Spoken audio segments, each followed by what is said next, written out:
Well, good morning. Here it is. It's Tuesday morning, and of course today is it's June the 11th. And I hope you had a great Monday. I hope that was a day that you could kind of ease into, maybe Monday that you could ease into. But sometimes we just have to jump feet first, into our Mondays and get it going. And if that's the case, then hope it went well. And anyway, even if you came up a little short on time to maybe get some things done, here it is. Here it is, Tuesday morning. God has blessed us with a brand new day, and I certainly hope and pray that this morning finds you feeling well. Hope that you're well rested and ready to tackle the opportunities that God has given us with this Tuesday morning. This morning I want to share a devotional with you entitled "Looking Ahead." Moses, he had the big picture. He looked away from everything else, and he fixed his attention on what was ahead.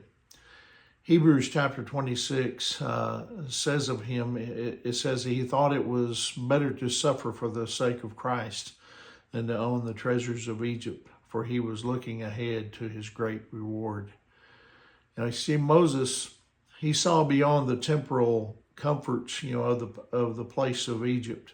He saw beyond the bondage of Pharaoh. Moses, he saw beyond to what God, could do, and that's what he chose to focus on. He did the very thing that the writer of Hebrews urges us to do. In Hebrews chapter 12, verses 1 and 2, it says, "And let us run with endurance the race God has set before us. We do this by keeping our eyes on Jesus, the champion who initiates and perfects our faith. Because of the joy awaiting him, he endured the cross, disregarding its shame. Now he is seated in the place of honor beside God's throne." Moses, he finished his race well.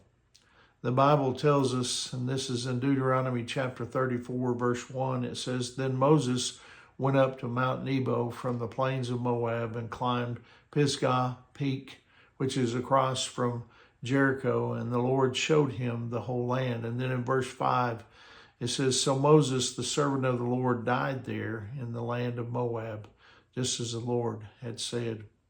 Now Moses was 120 years old at this point, and that's very impressive that he could climb this mountain, a 2,297 foot high peak.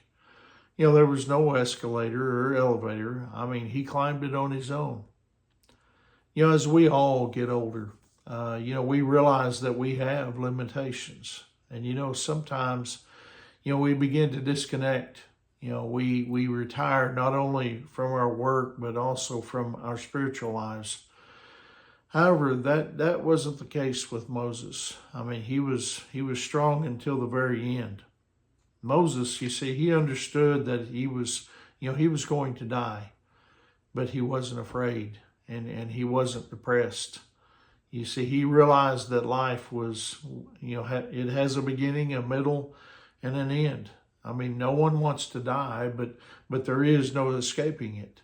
And as a Christian, you don't have to be afraid, to die. The Apostle Paul, he reminded us in Philippians 1:21 that, to live is Christ and to die is gain. And why is dying gain for the Christian? Well, because we go to heaven into the very presence of God. We get to be with Jesus. Moses, he understood that. God showed him all the promised land and said in Deuteronomy 34, verse 4, "This is the land I promised on oath to Abraham, Isaac, and Jacob when I said, I will give it to your descendants. I have now allowed you to see it with your own eyes, but you will not enter the land." Now, we might think that, that was kind of cruel on God's part. But God didn't do this to depress Moses. Rather, you see, God was basically saying, he's saying, "Look, Moses, all that misery, all that hardship, and all those, difficulties that you went through were worth it. Here's the land. I keep my promises. I'm going to do what I said I would do. And you know what? God will keep his promises to you and I also. He's promised us. He's told us. He's given these promises to us, and he will keep his word to us also, just as he did with Moses and many others down through the, scriptures. We can, so to speak, take that to the bank. We can depend on it. And so anyway, I hope that encourages you here on this Tuesday morning. I hope you have a wonderful day.